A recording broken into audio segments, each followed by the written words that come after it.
ক্ষমতা চিরকালেই থাকে না। আপনি যেই ক্ষমতা নিয়ে গর্ব করছেন সেই ক্ষমতা একদিন আপনাকে ছেড়ে যেতে হবে।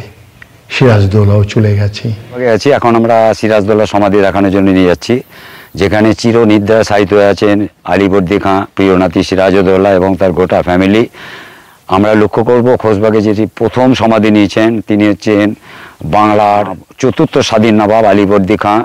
সালটা হচ্ছে 1755। তারপরে যিনি সিংহাসনে বসলেন বাংলার, তার প্রিয় নেতা সিরাজউদ্দৌলা তার দাদুর পাশে সমাধিস্থ আছেন আলীবর্দী খাঁর পাশে।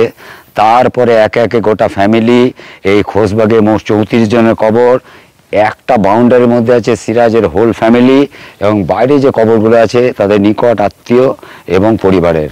আমরা লক্ষ্য করলাম সিরাজকে মারার পর after the death of Sirajuddaula, Lutfa ওইখানে একটা কুঁড়ে ঘরে বাস করে গেছেন 21 বছর ধরে। 21 বছর ধরেও পাঁচিরের ধারে লুৎফার একটা কুঁড়ে ঘর বানানো হয়। সেই কুঁড়ে ঘরে তিনি থাকতেন, বাহির থেকে কিছু সাহায্য আসতো, স্বামীর কবর দেখাশোনা করতেন, ধূপবাতি মোমবাতি জ্বালাতেন, স্বামীকে পরিচর্যা করতেন ওই কুঁড়ে ঘরে থেকে। লুৎফা যখন মারা যায় তার জীবনের ইচ্ছা তাকে সিরাজের পায়ের তলায় কবরটা দেওয়া হয়। তা আমরা যাচ্ছি একে একে সব কবরগুলো বুঝিয়ে দেওয়ার জন্য। হ্যাঁ, প্রিয় বন্ধুরা, আমি বনি আমিন। আমি আছি মুর্শিদাবাদের খোশবাগ। খোশবাগ বিখ্যাত হচ্ছে, এটা নবাবদের এখানে বাগান বাড়ি ছিল। খোশবাগ, খুশির বাগ, আনন্দের বাগ। এটা আমি এমন একটি ছাদের নিচে আছি যে ছাদের নিচে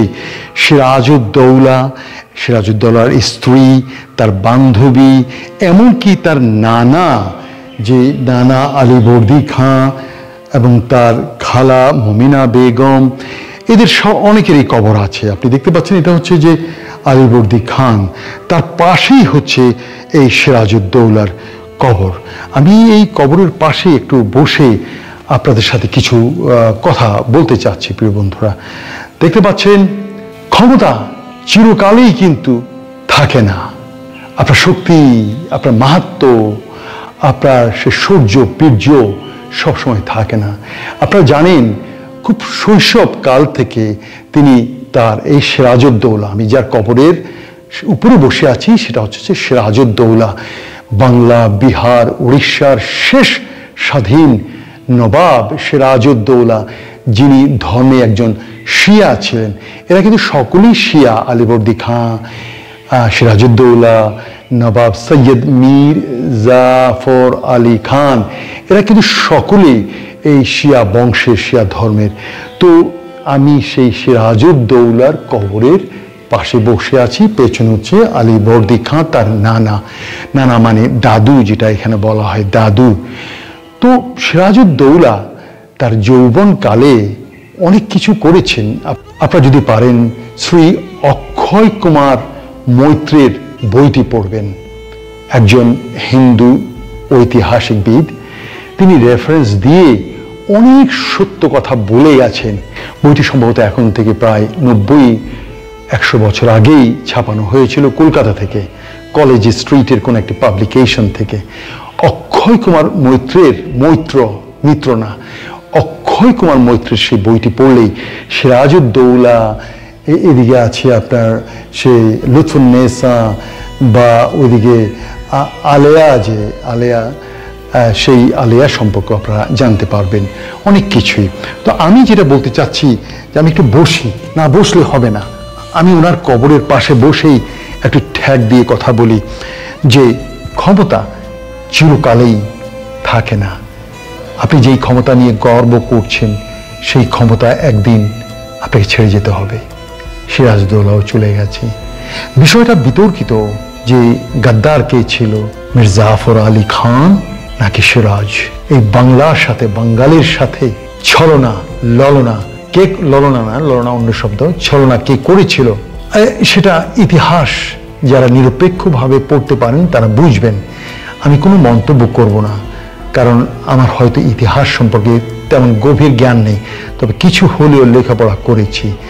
প্রিয় বন্ধুরা, আপনারা মনে আছে শেখ মুজিবুর রহমান, বাংলাদেশের যাকে অনেকে আওয়ামী লীগের জাতির পিতা বলা হয়, তিনি যখন মৃত্যুবরণ করেন, বরণ করা হলো বাই ন্যাচারাল, তাকে যখন হত্যা করা হয় 1975 সনে, তখন কিন্তু বাংলাদেশের প্রতিটি মিষ্টির দোকান কিন্তু খালি হয়ে গেছিল, মিষ্টি বিতরণ হয়েছিল। আবার যাদের কাছে, যে ময়রাদের কাছে কিছু মিষ্টি ছিল, তাদের মিষ্টিগুলো কিন্তু তাদের চড়া দামে বিক্রি হয়েছে। আনন্দে ভেসে গিয়েছিল পুরো বাংলাদেশ, বাঙালি জাতি। আপনারা ইতিহাসকে এক একবার এক এক রূপে দেখে। যদি 1971 সনে যদি পাকিস্তান যদি জিতে যেত, বাঙালিরা যদি হেরে যেত, তখন ইতিহাসের রংটা অন্যরকম হতো।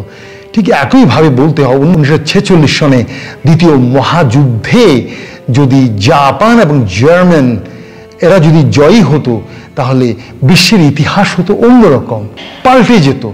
তাহলে পৃথিবীর প্রতিটি ইতিহাস বিতর্কিত, প্রতিটি ইতিহাস বিতর্কিত। আপনি যাকে, আমি আবার বলছি, আমি সিরাজউদ্দৌলার কবরে আমি ছুঁয়ে, এই কবরে আমি কাত হয়ে শুয়ে আপনাদের সাথে কথা বলছি। এখন আমার ঘড়িতে বাজে দুপুর 3:15, অর্থাৎ 3টার কাঁটা শুয়ে গেছে। সিরাজউদ্দৌলার লাশ এখানে শোয়ানো আছে, আর আমি এখনো জীবন্ত আছি তার কবরের পাশে, একটু কাত হয়ে শুলাম। প্রিয় বন্ধুরা, যারা এখন ক্ষমতায় আছেন সবসময় মনে করবেন, ক্ষমতা যখন চলে যাবে তখন আপনার অবস্থা হবে কি। তখন যদি ভিসা পাসপোর্ট থাকতো, হয়তো সিরাজউদ্দৌলাও, হয়তো শামীম ওসামা বা হাসান মাহমুদ চৌধুরী অথবা শেখ হাসিনা বা তার অন্যান্য ভাই, তার ছেলেদের মতো বিদেশে পাড়ি দিয়ে চলে যেত। তিনি বেশি দূর যেতে পারেননি, তখন নৌকা করে তিনি পাটনায় চলে যেতে চেয়েছিলেন। কিন্তু দানিশ ফকির নামে একজন গদ্দার, উনি আসলে ফকির না, নামই ফকির। যেমন ফকির আলমগীর প্রয়াত সঙ্গীত শিল্পী, তিনি কি ফকিরই নাকি? তো সেই রকম আর কি দানিশ ফকির। সে দানিশ ফকির এই সিরাজউদ্দৌলাকে ধরিয়ে দিয়েছিলেন। ইংরেজরা তাকে গোয়েন্দা হিসেবে ব্যবহার করেছিল, তাকে ব্যবহার করেছিল সিরাজকে ধরিয়ে দেওয়ার জন্য। সিরাজকে ধরিয়ে দেওয়ার পরে সেই দানিশ ফকিরকে লর্ড ক্লাইভ নিজ হাতে সপরিবারে হত্যা করেছিলেন। আমি বসে আছি বাংলার শেষ স্বাধীন নবাব সিরাজউদ্দৌলার কবরে। আবার বলছি, বাংলাদেশের ইতিহাস এক একবার এক এক ঢঙ্গে রচিত হচ্ছে। কখনো ছিল শেখ মুজিবুর রহমান নায়ক, কখনো হয়েছে খলনায়ক, আবার এখন তাকে নায়ক বানানো হচ্ছে। আবার যখন ক্ষমতার গণেশ পাল্টে যাবে, তখন তিনি হয়ে যাবেন বাংলার সর্বকুখ্যাত খলনায়ক।